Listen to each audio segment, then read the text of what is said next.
Período de consagração que nós colocamos em nosso coração.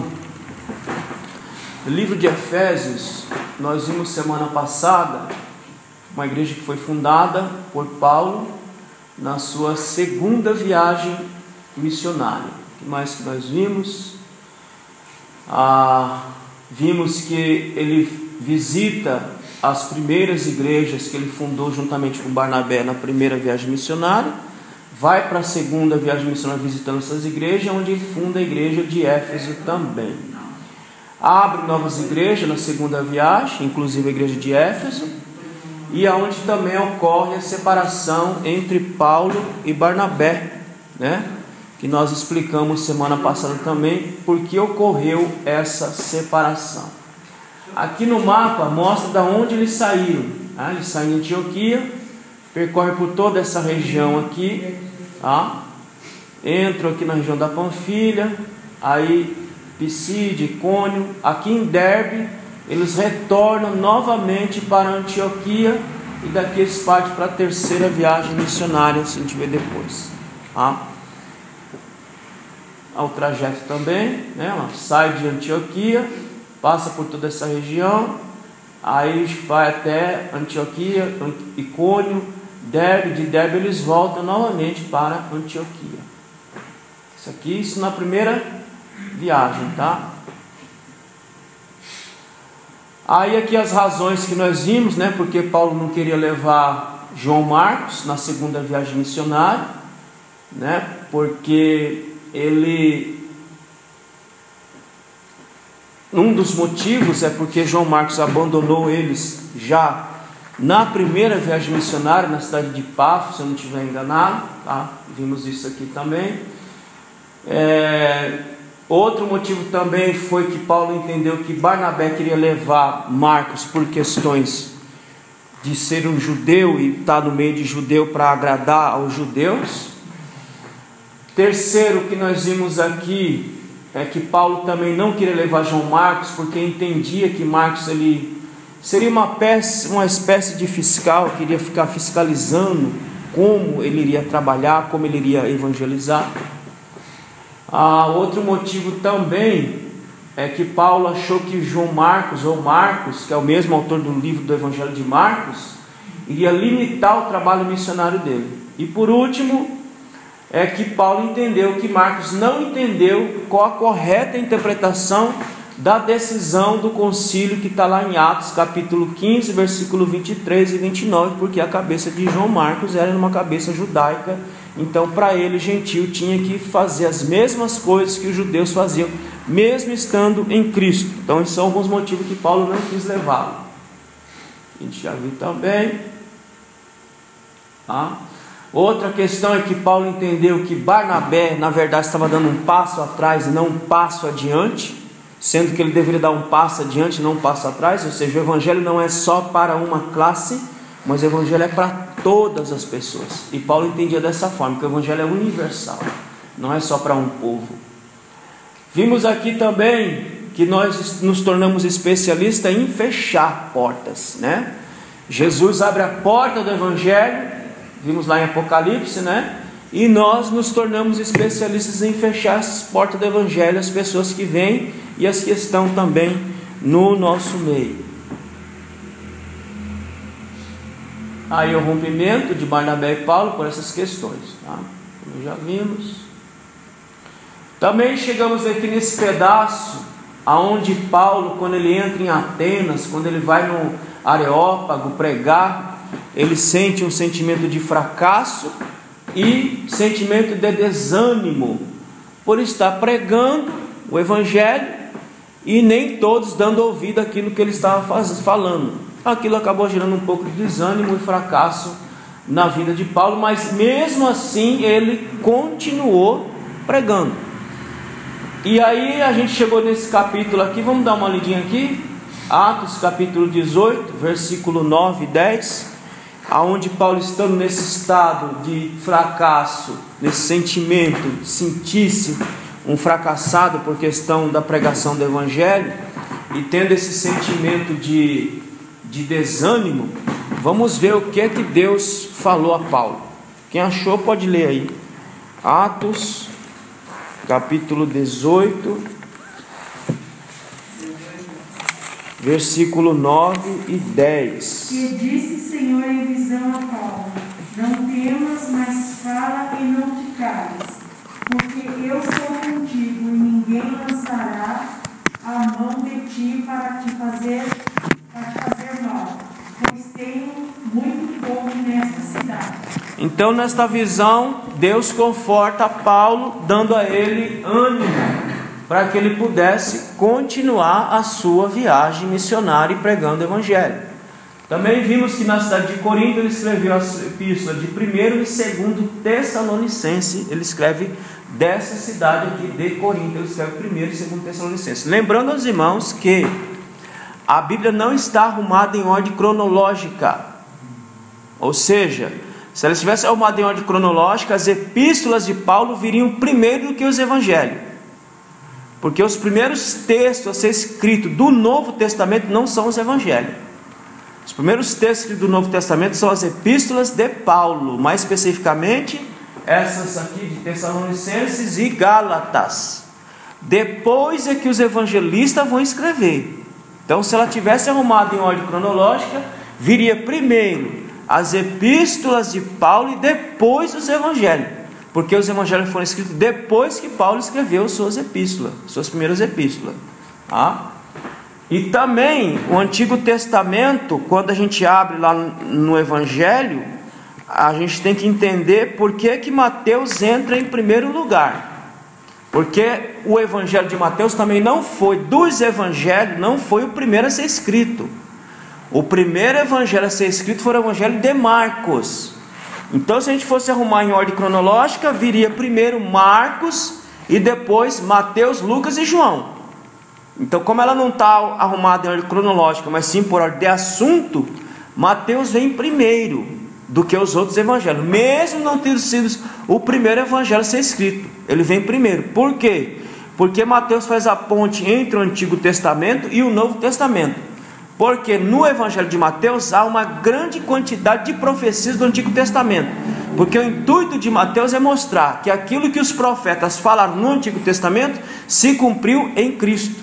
Por isso que ele tem a maior quantidade de texto do Antigo Testamento, para provar o que foi dito lá no Antigo estava sendo cumprido em Cristo Jesus. Amém? Sem dúvida, irmãos. Se tiver perguntas, o irmão pode perguntar, tá bom? Aí vimos a autoria. Quem escreveu a epístola aos Efésios foi o próprio Paulo. O ano da escrita, mais ou menos ano 62. Qual é o tema? O corpo de Cristo, ou a igreja gloriosa. Esse é o tema da epístola aos Efésios, onde Paulo trabalha a questão do corpo de Cristo ou da igreja gloriosa. Palavra-chave nós vimos aí que é glória, corpo, lugares celestes, são essas palavras recorrentes no texto. E o versículo-chave, vamos ler? Que é Efésios capítulo 1 e o versículo 3, que é assim: bendito Deus e Pai de nosso Senhor Jesus Cristo, o qual nos abençoou com todas as bênçãos espirituais nos lugares celestiais em Cristo. Esta é a palavra-chave, palavra de compreensão de todo o texto de Efésios, que tudo que Deus fez, Ele nos fez em Cristo. Nada que foi feito por cada um de nós foi feito por merecimento ou mérito. Portanto, que ninguém tem direito de falar que merece nada. Ninguém merece nada, não. Nada. Mas a gente pensa assim, não, mas a minha luta é tão grande, meu sofrimento é tão grande que eu mereço. A gente não merece nada. Nada, nada, nada. Tudo que Deus faz, tudo que Deus dá é por graça e por misericórdia. Porque se for por merecimento, Ele manda todos nós para os quintos dos infernos. Ele não manda porque não é por mérito. Ele não manda porque é por graça e misericórdia. Por isso que Ele não manda. Portanto, que ninguém tem que se sentir absolutamente nada. Nós somos um nada. Nós somos um nada restaurado em Cristo Jesus, que em Cristo somos alguma coisa porque estamos em Cristo. Porque quando saímos de Cristo nos tornamos um nada. Você quer ver quando você se torna um nada? Quando você sai da presença de Deus, o que você se torna? Um nada. um nada dentro e fora da igreja, um nada desconsiderado, um nada que não é citado, um nada que não é lembrado, porque estamos fora de Cristo. Porque enquanto nele estivermos, nós teremos alguma coisa. Quando nós saímos dele, nós deixamos de ser um nada. Nós nos tornamos o que somos, um zero à esquerda. Então nada é por merecimento, tudo é por graça. É a mesma coisa de direito. Nós não temos direito de nada. Qual é o direito que nós temos para reivindicar diante de Deus? Alguém tem? Eu tenho o direito de reivindicar. O quê? Nós não temos direito de reivindicar nada. Tudo que ele faz por amor. Você quer ver um texto? Vou ler do Antigo Testamento. Daqui a pouco isso aqui que eu estou dizendo está escrito aqui em Efésios. Mas vamos ler um texto para ver como que Deus considerou, o que Deus fez pelo povo judeu. Aquele povo também que era um nada. Abra lá em Deuteronômio, se eu não estiver errado, acho que é capítulo 7.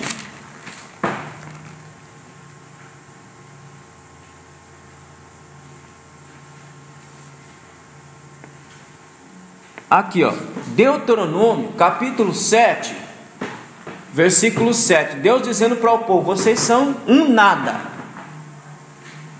Olha lá, Deuteronômio, capítulo 7, versículo 7.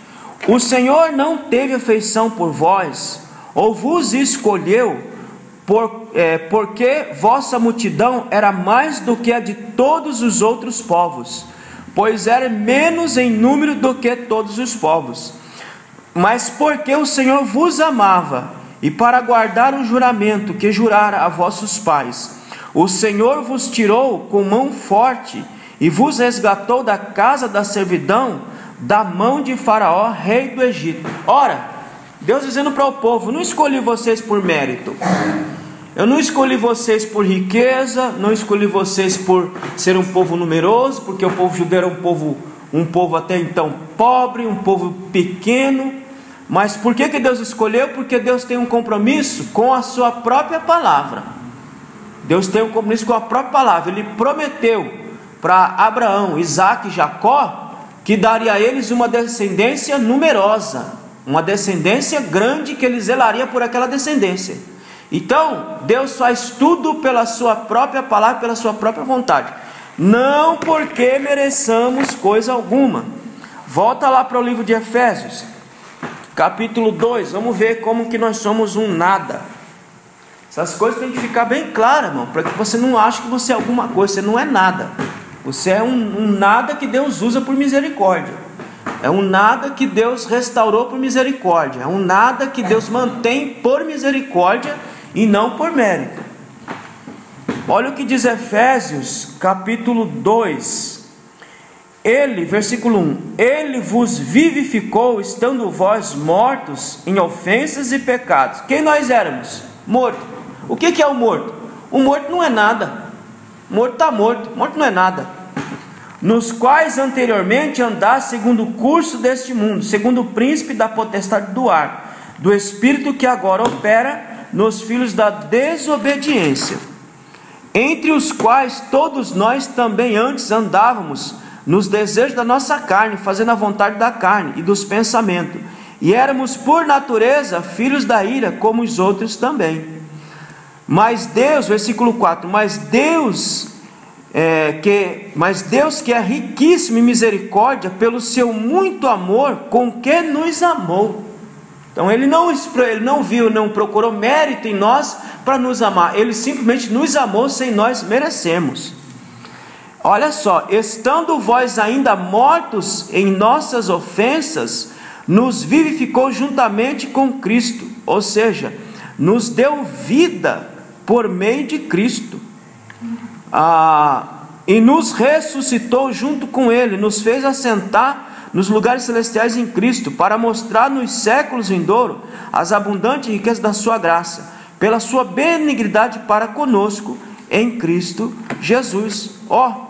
Porque pela graça sois salvo por meio da fé. Isso não vem de vós, é dom. Então até a fé que eu tenho não é minha. Até a fé que eu tenho é dada por Deus para que eu possa crer nele mesmo. Então nem a fé que você carrega dentro de você é sua. A fé que você carrega dentro de você é Deus que infundiu em você para que você possa crer nele, para você se arrepender dos seus pecados e aceitá-lo como Salvador. Então o que nós somos? Nós somos nada. E por que nós recebemos tudo o que recebemos? Recebemos porque Deus é misericordioso e gracioso. Então não se ache muita coisa não, que você não é nada não. Aqui, nós paramos aqui, chegamos aqui nessa parte.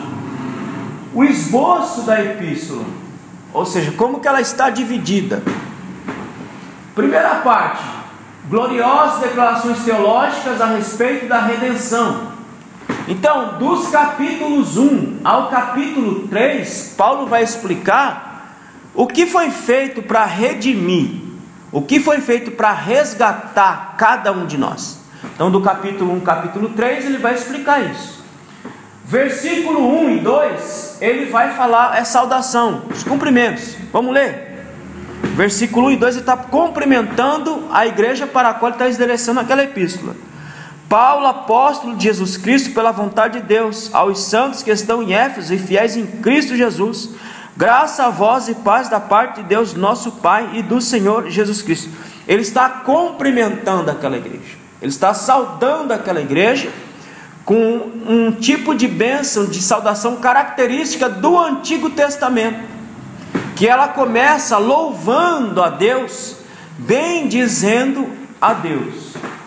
Aí no versículo 3 a 14, ele vai dizer sobre a preeminência de Jesus Cristo na redenção. Ou seja, quem é que salva o homem? Quem é que pode salvar o homem? Somente Cristo pode salvar o homem. Nada do que eu faça, nada do que eu venha falar pode me salvar. Só quem pode salvar o ser humano é Jesus Cristo. Não é usos e costumes que salva ninguém, irmãos. Usos e costumes não salva ninguém. Se usos e costumes salvasse alguém, então Cristo não teria morrido na cruz do Calvário. Agora é preciso que se entenda por que temos, nossa igreja temos usos e costumes. Porque é uma cultura local. É uma cultura local, uma cultura da igreja Luz Divina. Isso não quer dizer que quem não carregue nossos usos e costumes não seja salvo. Cada um tem sua cultura local. O que nos salva é Cristo Jesus e nada mais. Oração apostólica pelo esclarecimento espiritual dos crentes, aonde Paulo vai orar para que os crentes entendam a palavra. Vamos ler, versículo 15. Aqui, a oração por bênçãos. Diz assim: pelo que tendo eu também ouvido da fé no Senhor Jesus Cristo que há entre vós, e do amor que tendes para com todos os santos, não cesso de dar graças a Deus por vós, lembrando-me de vós nas minhas orações. Um ponto importante aqui, irmãos. Um ponto importante aqui. Nós não nos importamos muito como as pessoas vão se lembrar de nós. Nós não nos importamos muito. Nós simplesmente vamos agindo e vamos fazendo sem ter na consciência que aquilo que nós vamos fazer, aquilo que estamos fazendo, será lembrado. As pessoas vão lembrar de cada atitude minha, de cada ação minha, de cada postura minha. As pessoas vão lembrar. Agora o interessante é como é que elas vão lembrar de nós. Olha como é que Paulo lembra daquela igreja: não cesso de dar graças a Deus por vós. Ora, Paulo deixa claro aqui no versículo de número 16, que quando ele se lembrava da igreja de Éfeso, qual é o sentimento que ele sentia? Quando ele lembrava da igreja de Éfeso? Sentimento de alegria. Ele diz, mas dou graças a Deus por vós, lembrando-me de vós nas minhas orações. Quando Paulo orava por aquela igreja, Paulo orava, lembrava daquela igreja, e quando ele lembrava daquela igreja, ele sentia alegria na alma. Vamos ler uma outra epístola também que Paulo fala a mesma coisa. Em Filipenses, capítulo de número 1, é que nós não nos importamos muito como agimos diante das pessoas, o que falamos, nossas atitudes. E aí quando elas vão lembrar de cada um de nós, cada um lembra de uma forma. Olha só o que Paulo diz no capítulo 1, versículo 3. Dou graças ao meu Deus todas as vezes que me lembro de vós, fazendo sempre com alegria a oração por vós em todas as minhas. Como é que Paulo orava pela igreja de Filipenses e pela igreja de Éfeso? Ele orava com alegria, porque todas as vezes que Paulo lembrava da igreja de Filipe e da igreja que está localizada em Éfeso, ele se alegrava por aquelas pessoas. Por quê? A maneira com que aquelas pessoas lidaram com Paulo, a maneira como as pessoas trataram Paulo, aquilo trouxe alegria no coração de Paulo só por lembrar daquela igreja. Ou seja, a maneira como eu me porto em relação ao meu irmão, quando ele se lembrar de mim, ele pode se lembrar com ódio ou ele pode se lembrar com alegria. Vai depender da nossa postura, vai depender da nossa maneira como nos comportamos uns com os outros. Eu não posso, quando alguém vai orar por mim, essa pessoa vai orar por mim, em vez de ela sentir alegria, ela sente raiva. Então é porque a minha postura, a minha maneira de agir, meu modo está completamente errado. Porque, irmãos, quando nós vamos nos lembrar um dos outros, deveríamos sentir alegria por lembrarmos um dos outros. Amém? Então Paulo vai fazer essa oração aqui no capítulo 1, versículo 15 em diante. Versículo 16, lá do capítulo 1 de Éfeso. Não cesse de dar graças a Deus por vós, lembrando-me de vós nas minhas orações, para que o Deus de nosso Senhor Jesus Cristo, Pai da glória, vos dê em seu conhecimento o espírito de sabedoria e de revelação. Olha o que Paulo pede para a igreja de Éfeso: que Deus abra a compreensão daquela igreja, para que aquela igreja possa compreender a revelação. Que revelação que Paulo está falando aqui, irmãos? Da palavra. A revelação que Paulo está falando aqui é da palavra. Olha o que ele diz: para que o Deus de nosso Senhor Jesus Cristo, o Pai da glória, vos dê em seu conhecimento o espírito de sabedoria e de revelação. Ou seja, o espírito de conhecimento, de sabedoria e revelação para compreender a palavra. Conhecimento nós adquirimos, sabedoria nós pedimos. Sabedoria para lidar com o conhecimento que adquirimos, porque não adianta eu ter conhecimento e não ter sabedoria para lidar com aquele conhecimento, ou para passar aquele conhecimento, ou para colocar aquele conhecimento em prática. Então eu preciso de sabedoria. Então Paulo ora e pede que Deus dê sabedoria a eles. Tendo iluminado os olhos do vosso entendimento. Tendo iluminado os olhos do vosso entendimento. Então o que Paulo está dizendo? Ele está orando a Deus, pedindo a Deus que Deus ilumine a mente da igreja de Éfeso para compreender a palavra. Quando se vai estudar a palavra, não se pede revelação, porque a revelação já foi dada, a palavra está revelada. Quando se vai estudar a palavra, se pede iluminação. Senhor, me dê iluminação. Senhor, abra minha mente, abra minha compreensão para eu entender a sua palavra. Se os irmãos ficar orando, pedindo que Deus revele a palavra a você, Ele não vai revelar nunca. Nunca, porque a palavra já está revelada. O que você tem que pedir quando você está lendo, estudando a Bíblia, diga: Senhor, ilumina minha mente. Ou seja, abra minha compreensão para que eu compreenda a sua palavra. Então Paulo está orando, pedindo para que Deus ilumine, ou seja, abra a compreensão da igreja para que eles entendam a palavra. E qual é a suprema grandeza do seu poder em nós, os que cremos segundo a operação da força do seu poder, para que compreendamos a sua palavra e para que compreendamos o poder de Deus operando e trabalhando na vida da igreja de Éfeso. Então ele está orando, pedindo um monte de coisa. Que operou em Cristo, ressuscitando dentre os mortos, fazendo assentar-se à sua direita. Verso 21 do capítulo 1 de Efésios. Acima de todo principado, poder, potestade e domínio, e de todo nome que se possa pronunciar, não só nesse século, mas também no vindouro. também sujeitou todas as coisas seus pés, e sobre todas as coisas o constituiu cabeça da igreja. Quem que é o cabeça da igreja, irmãos?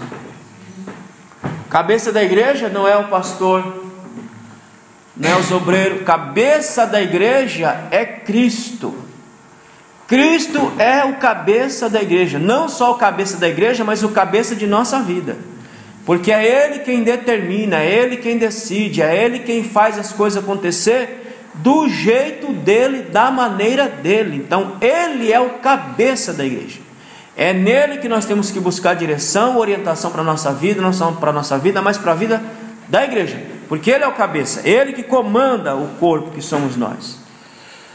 Verso 23: a qual é o seu corpo, a plenitude daquele que cumpre tudo em todos. Então nós somos o corpo de Cristo. Então Paulo faz uma oração pelo esclarecimento espiritual da igreja. Então ele ora para que Deus esclareça a mente da igreja, para que a igreja compreenda a palavra e compreenda a operação de Deus no meio do povo. Aí do capítulo 1 ao capítulo 3, ele vai dizer qual é o resultado da redenção em Cristo.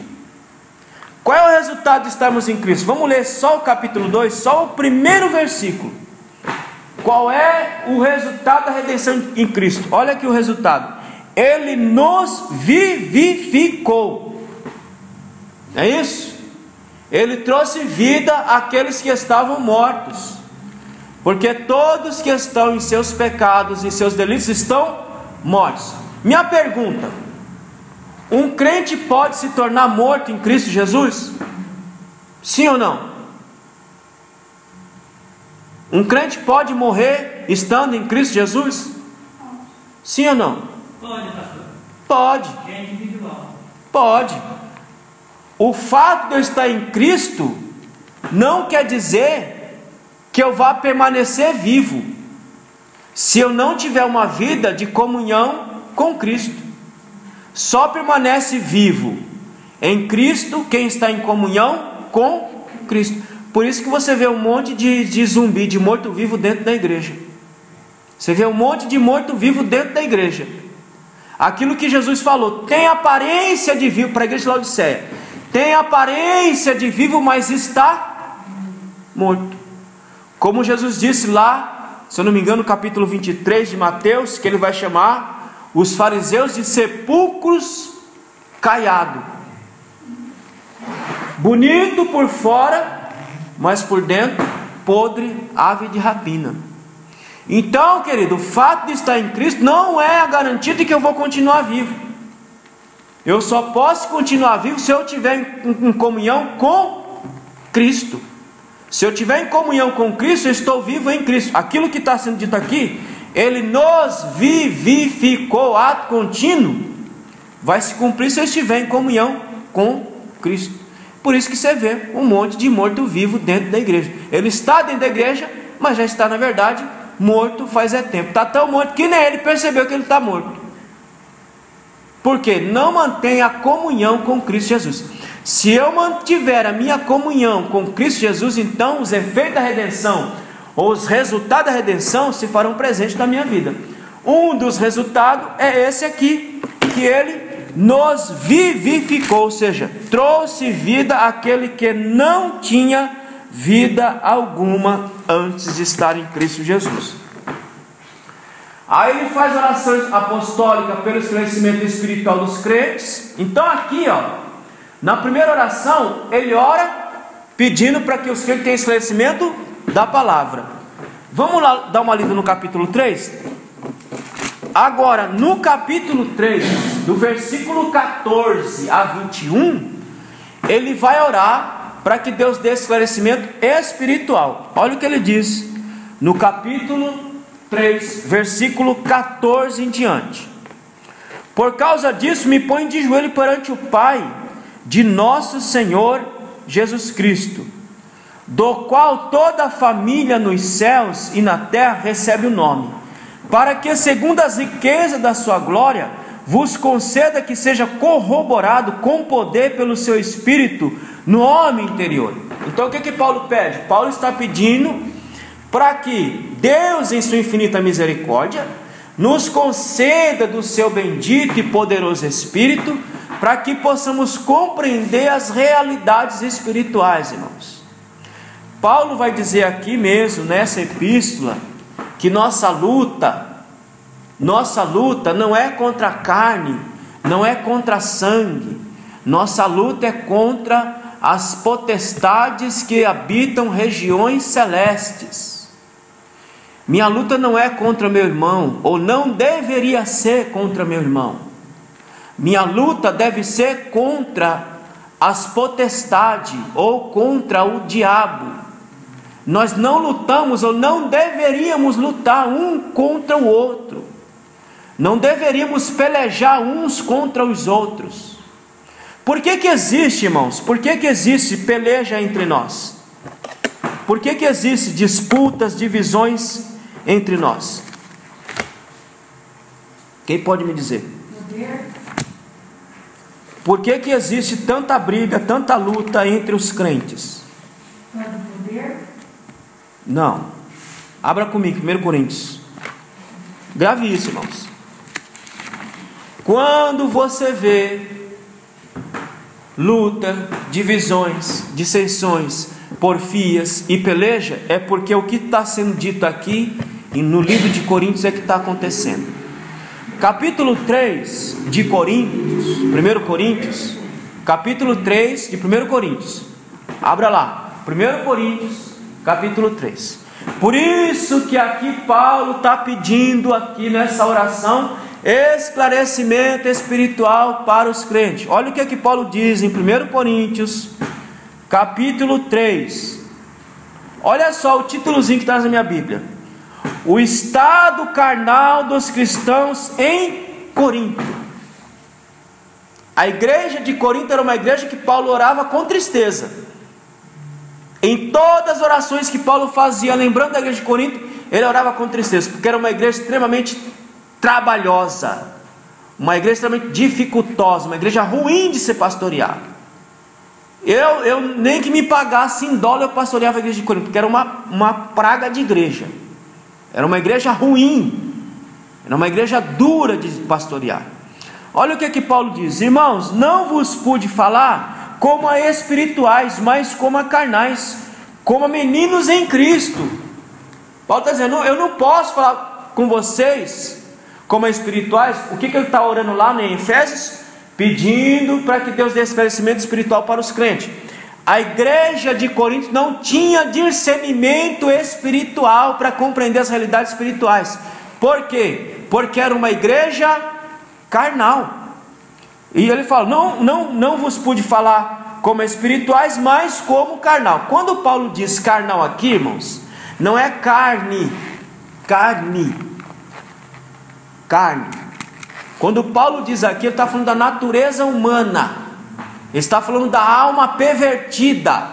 Ele está dizendo, a alma de vocês está tão corrompida, a alma de vocês está tão no pecado, que vocês não conseguem compreender mais as realidades espirituais. Portanto, que eu tenho que falar no âmbito carnal com vocês, de maneira que vocês possam entender. Porque se ele fosse falar como homem espiritual, eles não iriam entender. Olha o que ele diz aqui, não precisa abrir não, só segura aí. No capítulo 2, versículo 15. Olha o que ele diz aqui, ó. Eu vou ler o versículo capítulo 2 de 1 Coríntios, capítulo 14 e 15. Mas o homem natural não compreende as coisas do Espírito. Ele está introduzindo o capítulo 3. E já está dizendo, ó. Mas o homem natural não compreende as coisas do Espírito de Deus, porque lhes parecem loucura, e não pode entendê-las, visto que estas são discernidas espiritualmente.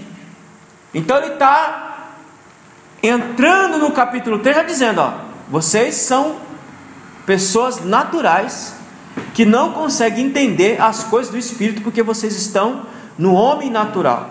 Versículo 15. Mas o que é espiritual discerne bem todas as coisas. Ou seja, o espiritual entende as realidades espirituais. O espiritual entende que nossa luta não é contra a carne, não é contra a sangue. Portanto, que o espiritual não vai ver lutando um contra o outro. O espiritual vai focar aonde devemos travar a luta verdadeira. Aonde é a luta verdadeira? A luta verdadeira é no âmbito espiritual. Portanto, irmão, que você não deve perder seu tempo com crente carnal. Você não deve perder seu tempo com crente carnal. Com crente que não entende realidade espiritual, que não entende que nossa luta não é contra a carne nem contra a sangue, não perca tempo com essa gente. Foque na luta verdadeira. Qual é a luta verdadeira? Lutar contra as potestades que estão nas regiões celestes. Ali é a nossa luta, não aqui, não no âmbito carnal. Mas o que é espiritual discerne bem todas as coisas, conquanto ele mesmo não seja discernido por ninguém. Ou seja, o carnal olha para o espiritual e não entende. Por exemplo, quando você pegar um crente falando para você, eu não sei para que orar tanto, você pode ter certeza que esse aí é um carnal. Você pegar um crente e falar assim, mas para que jejuar? Você pode ter, esse aí é um carnal. Esse aí não entende a realidade espiritual. Esse aí não consegue compreender a eficácia da oração, não consegue compreender a eficácia da consagração, não consegue compreender a eficácia de nos colocar diante de Deus. Por quê? Porque ele é um carnal. O carnal não consegue compreender a realidade espiritual. Irmão, infelizmente no seio da igreja, quando eu falo seio da igreja, eu não falo só aqui, eu digo na igreja de Cristo como um todo, nós temos uma grande quantidade de crentes carnais que já perderam o rumo da vida faz tempo. Pessoas que não sabem nem o que estão fazendo mais dentro do evangelho, de tão carnal que estão, de tão natural que estão, não conseguem compreender mais a realidade espiritual, já perderam todo o fio da meada, não conseguem entender mais o porquê fazemos certas coisas, porque somente quem é espiritual consegue discernir aquilo que é do Espírito, porque aquilo que é do Espírito se discerne no Espírito e não na carne, não no homem natural. Versículo 16: porque quem conheceu a mente do Senhor para que possa instruí-lo? Mas nós temos a mente de Cristo. Quem é que tem a mente de Cristo? Quem é que tem a mente de Cristo, irmãos? Quem é espiritual. Você quer conhecer o Senhor? Só se pode conhecer o Senhor se você tiver a mente de Cristo. E essa mente mediada pela sua bendita e poderosa palavra. Não é, Paulo não está dizendo aqui, irmãos, mas porque quem conheceu a mente do Senhor para que possa instruir, mas nós temos a mente de Cristo. Paulo está dizendo para nós que nós temos condição ou condições de compreendermos a Deus pela sua bendita e poderosa palavra. O espiritual, o carnal não consegue compreender, não consegue discernir essa realidade espiritual. Portanto que Paulo chega no capítulo 3, ele diz, não posso falar com vocês como espirituais, porque vocês são ainda carnais. Aí no capítulo 3, versículo 2: com leite vos criei e não com manjar, porque ainda não podeis, tão pouco agora podereis. Ou seja, vocês são tão fracos, vocês são tão carnais, que eu não consigo ter uma linguagem mais profunda com vocês, porque se eu falar de forma profunda, vocês não vão entender. Então eu tenho que falar de forma básica, de forma que vocês possam entender. Versículo 3: porque ainda sois carnais. Agora olha só o resultado da carnalidade. Versículo 3 do capítulo 3 de 1 Coríntios: porque ainda sois carnais. Acaso havendo entre vós inveja, contenda e dissensões, não sois porventura carnais e não andais segundo os homens? Querido, quando você pegar um crente invejoso, sabe que a inveja é a desgraça do mundo, né? Você pegar um crente invejoso, é um carnal. É um carnal. Não precisa nem ter dúvida. É um carnal. Quando você pegar um crente que gosta de contenda, é um carnal. Não perca tempo com essa raça. Não perca tempo com essa gente. Porque isso é lançar pérola aos porcos. O que é lançar pérola aos porcos? Quando Jesus diz, você lançar, que significado tem, ou que utilidade tem uma pérola no meio de um porqueiro? Tem? Nenhum. Porco gosta de porcaria, porco gosta de lavagem. Então quando você joga pérola aos porcos, está dizendo o seguinte: não adianta você lançar isso, porque não vai ter utilidade nenhuma. Não adianta você perder tempo com um crente carnal, porque para ele não vai te compreender, ele não vai te entender. Porque ele está na carne. Estando na carne não vai conseguir entender a realidade espiritual. Então não dá para perder tempo com um crente carnal. Deixa esse na mão de Deus, que Deus cuida. Aí ele diz mais: dissensões. Ou seja, aquele que vive dividindo e se dividindo. Esse é um carnal, irmão. Por que que eu decidi tratar só da Bíblia? Porque a Bíblia fala todas as verdades que nós precisamos ouvir. Não adianta eu ficar pregando aqui, não adianta eu ficar ensinando aqui a vocês lorota, e não falar daquilo que nós precisamos ouvir. Então, quando você pegar um crente desse jeito, um invejoso, gosta de arrumar confusão toda hora, se divide e divide, é carnal. Não perca tempo com essa gente, porque é perder tempo e energia espiritual. Não perca tempo, só ore e deixe na mão de Deus. Olha o versículo 4, dizendo: eu sou de Paulo, e outro: eu sou de Apolo, porventura não sois carnais? Paulo está dizendo: vocês estão divididos, vocês estão em grupo agora. Então quer dizer que o corpo de Cristo se transformou em panelinha do inferno? O corpo por um acaso, e Paulo vai dizer, o corpo de Cristo por um acaso está dividido? Então pode dizer, aonde é que vocês foram ensinados? Aonde é que vocês foram instruídos que o corpo de Cristo está dividido? Aonde vocês foram instruídos que dentro da igreja tem que haver grupos específicos? Ah, eu sou de fulano, ah, eu sou de Beltrano. Aonde é? Sendo que o corpo de Cristo é um só. Então é isso aqui que nós precisamos ouvir. É isso aqui que nós precisamos aprender sempre na nossa caminhada, para a gente não errar tanto como nós erramos tanto. Por que que o crente erra? O crente erra, segundo aquilo que diz o profeta Osés, o crente erra porque lhe falta o quê? Conhecimento. A destruição na vida do ser humano, isso eu vou dizer, irmãos, tanto no âmbito espiritual quanto no âmbito material. A destruição na vida do ser humano é porque falta conhecimento a ele. O homem se destrói porque falta conhecimento a ele. Quando esse homem tem conhecimento, esse homem não se destrói, esse homem se constrói diante de Deus. Então o povo é destruído porque falta conhecimento, conhecimento da palavra de Deus, conhecimento da verdade de Deus revelado pela sua palavra. Ao versículo 5: pois quem é Paulo e quem é Apolo, senão ministro por meio dos quais creste, e conforme o Senhor concedeu a cada um? Ele está dizendo, Paulo não é nada, Apolo não é nada. Eles são somente instrumentos que são usados por Deus para falar, para evangelizar. Mas os dois, na verdade, não são nada. Então por que vocês estão divididos em grupo se eles não são nada? Se eles são meros instrumentos na mão de Deus para evangelizar. Por que estão divididos? Versículo 6: eu plantei, Apolo regou. Isso quem está dizendo é o apóstolo Paulo, tá? Eu plantei, Apolo regou, mas Deus deu o crescimento. Olha Paulo dizendo, eu e Apolo não somos absolutamente nada. Nós somos só instrumento que Deus utilizou para pregar. Mas quem dá o crescimento é Deus. Quem convence o homem do juízo, da justiça e do pecado é Deus. Nós só fazemos pregar a palavra. Então por que é que vocês estão divididos? Por que é que vocês estão formando panelinha do inferno? Por que é que vocês estão divididos em grupinhos? Sendo que nenhum de nós somos nada em lugar nenhum. Mas Cristo é tudo em todos. Por isso que Paulo diz que Cristo é tudo em todos. Porque nós de fato não somos nada. Somos alguma coisa porque estamos em Cristo Jesus. Versículo 8. Ora, o que planta e o que rega são um, e cada um receberá seu galardão segundo o seu trabalho. Estamos só trabalhando, Paulo está dizendo, porque nós somos cooperadores de Deus, e vós lavoura e edifício de Deus. O que é que nós somos, irmãos? Nós somos somente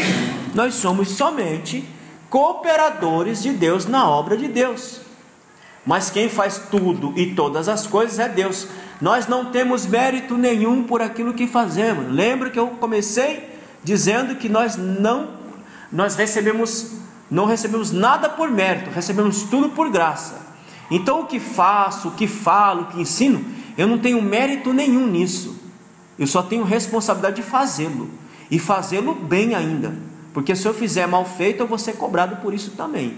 Então eu tenho que fazer bem. Então, querido, voltando lá agora ao capítulo de Efésios. Então Paulo está orando aqui no capítulo 3, no versículo 14 a 21, para que Deus abra a mente do povo, para que o povo entenda as realidades espirituais. E aí a gente entendeu que quando acontece uma contenda, quando acontece uma divisão, quando acontece a panelinha do inferno, quando acontece grupinhos no meio da igreja, é porque ainda somos carnais. Porque quem é espiritual não vai fazer parte de grupo nenhum. Quem é espiritual faz parte do quê? Faz parte do corpo de Cristo. O carnal não. O carnal não faz parte do corpo de Cristo. O carnal faz parte de grupinhos, de partes. Mas o espiritual ele faz parte do corpo de Cristo, porque o corpo de Cristo não está dividido. E Paulo vai dizer lá em Coríntios mesmo, que o corpo de Cristo ele não está dividido. Então por que nós estamos dividindo? Está dizendo, o corpo de Cristo não está dividido. E diz, o corpo de Cristo então não está dividido. Nós agora somos o corpo de Cristo. Então por que agora vocês estão dividindo o corpo de Cristo, se o corpo de Cristo não está dividido? Porque ainda somos carnais. Então ele ora pedindo um esclarecimento. Voltando lá no capítulo de número 3, que nós estávamos lá lendo, né? Capítulo de número 3, versículo 14, nós vamos do 14, depois nós vamos lá para Coríntios. Versículo 15: do qual toda a família nos céus e na terra recebe o nome, para que a segunda riqueza da sua glória vos conceda que sejais corroborados com poder pelo Espírito no homem interior, para ter conhecimento da realidade espiritual, para que Cristo habite pela fé no vosso coração, a fim de que, estando arraigados e fundados em amor. Irmão, presta atenção aqui numa coisa. Paulo está orando, pedindo a Deus que dê conhecimento espiritual. Agora olha a importância de nós estarmos cheios do Espírito de Deus. Paulo coloca aqui, irmãos, a finalidade do crente estar cheio do Espírito Santo. Para quê? Versículo 17: para que Cristo habite. Um crente que está cheio do Espírito Santo de Deus, ele é a habitação de Cristo. Um crente que está vazio do Espírito Santo, ele é a habitação de quem? Uma casa vazia não fica vazia, ela vai ser ocupada por alguém. Um crente vazio do Espírito de Deus vai ser habitado pelo demônio. Creia no que eu estou falando. Um crente vazio do Espírito de Deus, ele vai ser habitado por demônios. Paulo está deixando bem claro, quando o Espírito de Deus habita na vida do homem, esse indivíduo, ele é habitado por Cristo. Cristo se faz nele. Por isso, querido, que a gente insiste tanto, para que oremos, para que consagremos, para que nos humilhemos diante de Deus, para que nós nos enchamos do Espírito Santo, para que Cristo habite em nós. Portanto, que não dá para perder tempo. Paulo está pedindo esclarecimento espiritual, não está orando? Está orando. Para entender essas realidades aqui, irmãos. Essas realidades que precisam ser entendidas. Nós temos que ser habitação de Cristo, e nós só conseguiremos ser habitação de Cristo se nós estivermos plenamente cheios de Cristo.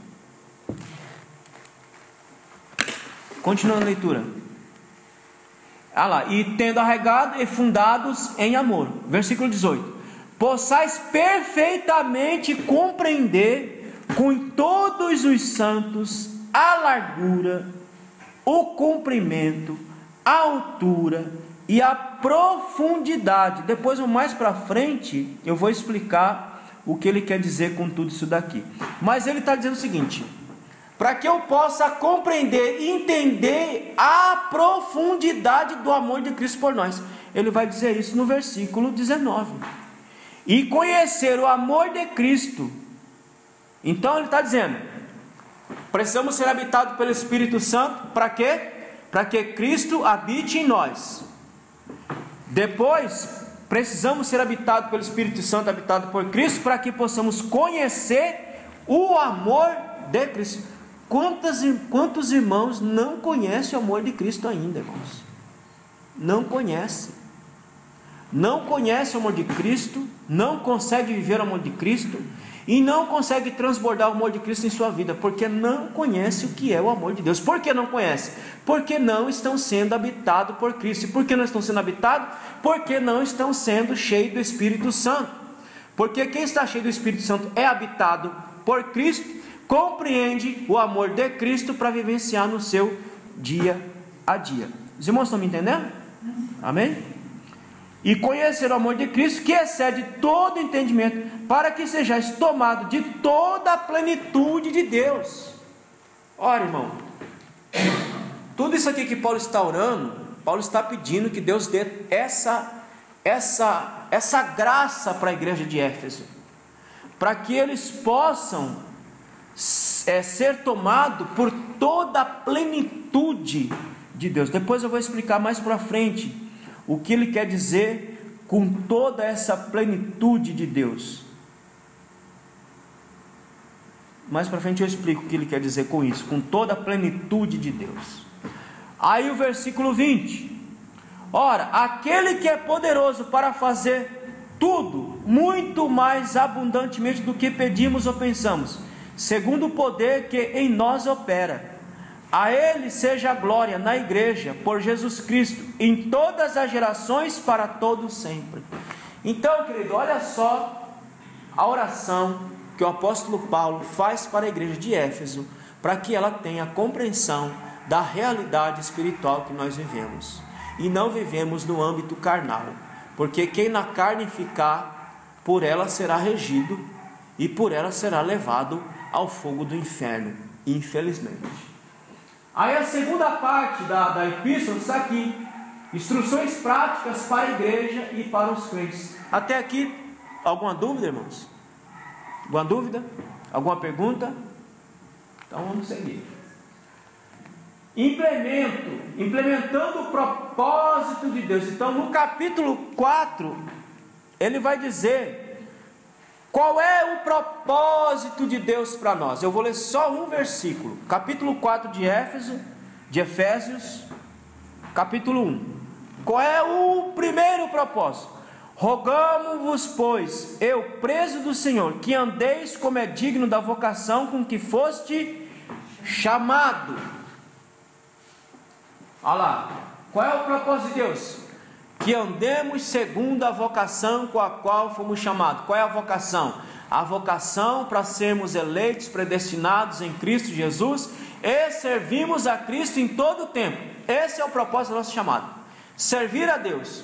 Então, qual é o propósito? O primeiro propósito é que entendamos qual é a nossa vocação em Cristo Jesus.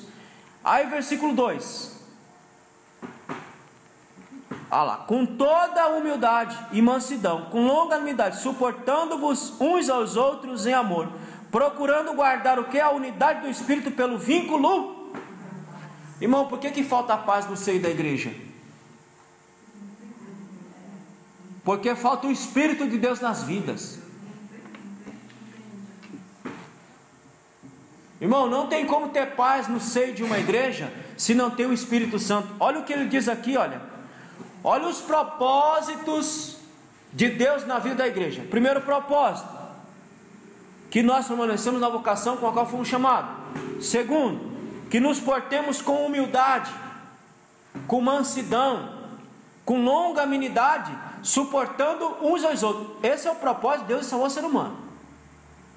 Entendamos qual é a nossa vocação, andemos em humildade diante dele, andemos em mansidão e longanimidade diante dele. E para que também haja aquilo que nós estamos falando aqui, procurando guardar a unidade. Ora, o Espírito aqui, capítulo 4, implementando o propósito de Deus. Qual é o propósito? Que haja unidade e paz no meio da Querido, quando não tem paz, quando não tem unidade no meio da igreja, o que está faltando? Está faltando o Espírito de Deus na vida das pessoas. Está faltando o Espírito de Deus. Aí os irmãos ficam procurando. Por que isso aqui está acontecendo? Irmão, está escrito na Bíblia que está acontecendo. Procura um motivo aqui, um motivo ali. Não tem motivo. Quando não há unidade em nenhuma igreja, quando não há paz em uma igreja, é porque falta o Espírito de Deus. Porque aonde há o Espírito de Deus haverá unidade e paz. Amém? Amém. Se não houver, irmãos, o Espírito de Deus no meio da igreja, não haverá nem paz e nem unidade. Então, esse é o propósito de Deus para a sua igreja: que haja paz e que haja unidade. Versículo 4: há um só corpo. Em toda a epístola, os irmãos perceberam, depois os irmãos podem ler, é uma epístola curta, só tem 6 capítulos. Por toda ela, Paulo vai trabalhar a questão da unidade. Por toda ela, ele vai insistir na questão da unidade. Há um só corpo, um só Espírito, como também fosse chamado, em uma só esperança da vossa vocação. Não existe 2 amores, não existe 2 espíritos, não existe 2 vocações. Há um só corpo, há um só Espírito em que todos devem estar unidos e reunidos para a glória de Deus. Versículo 5 do capítulo 4: um só Senhor, uma só fé, um só batismo. E Paulo vai insistir no capítulo 4: ou seja, que haja unidade entre vocês, porque só existe um só Deus, um só batismo, um só amor. Versículo 6: um só Deus e Pai de todos, o qual é sobre todos, por todos e em todos. Então percebe, irmãos, a segunda parte, instruções práticas para a igreja e para os crentes. Olha as instruções claras do apóstolo Paulo, que ele dá aqui a partir do capítulo de número 4. Reproduzindo a vida de Cristo nos crentes. Ora, nós temos que nos parecer com quem?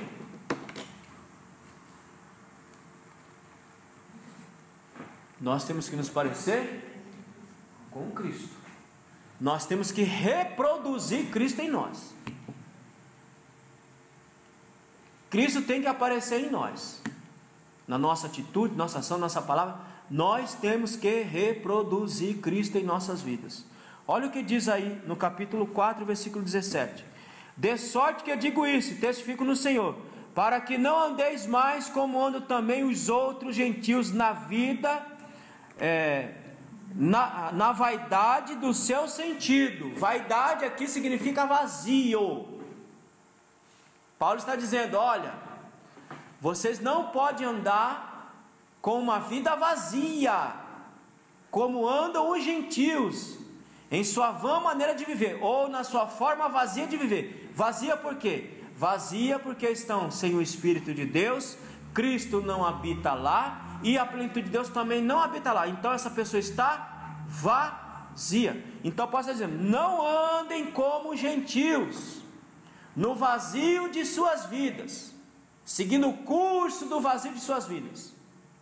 Nós temos que reproduzir agora Cristo em nós.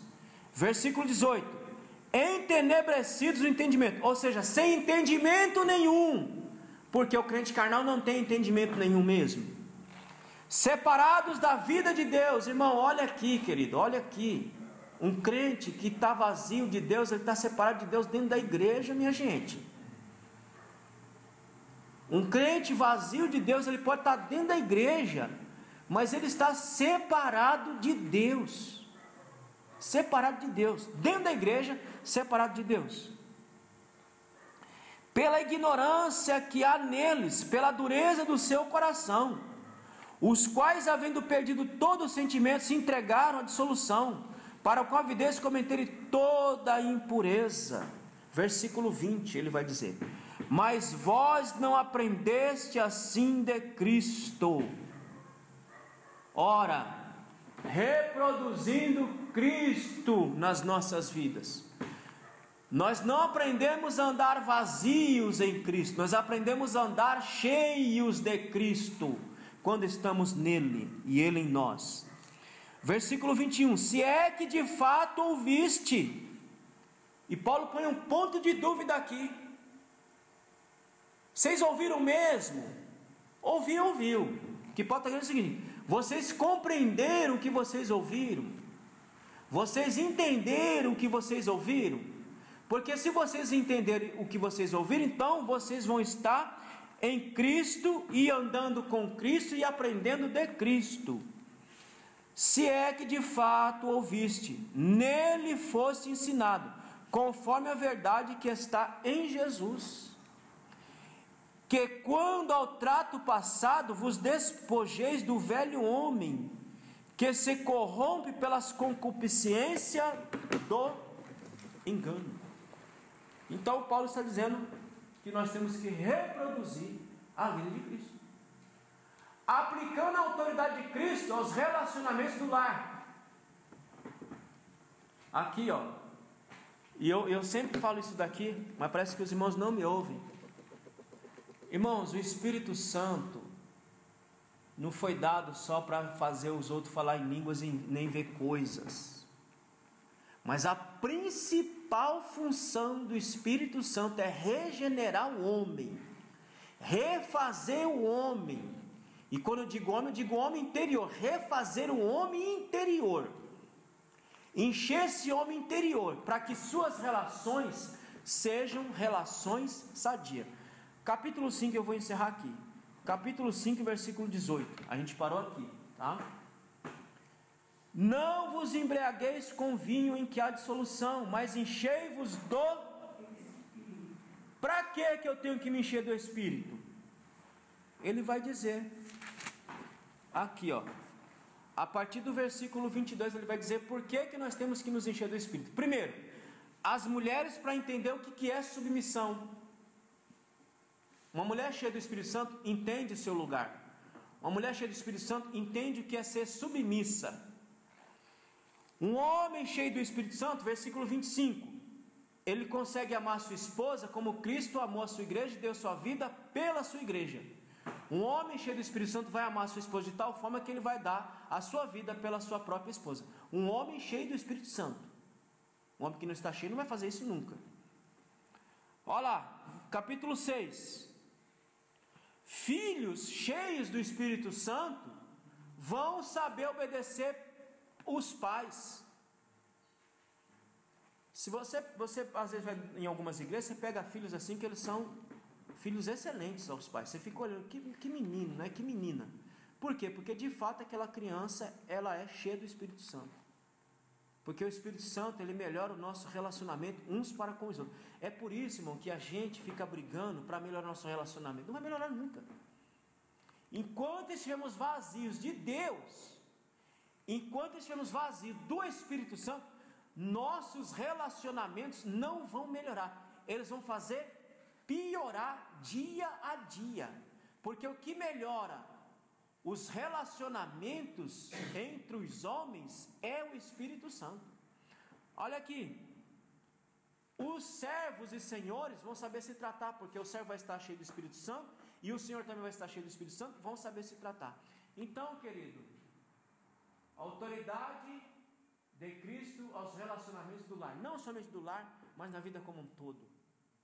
Quando eu estou cheio do Espírito, eu vou me relacionar bem dentro e fora de casa. Quando eu estou vazio, eu vou me relacionar com uma peste mesmo que sou.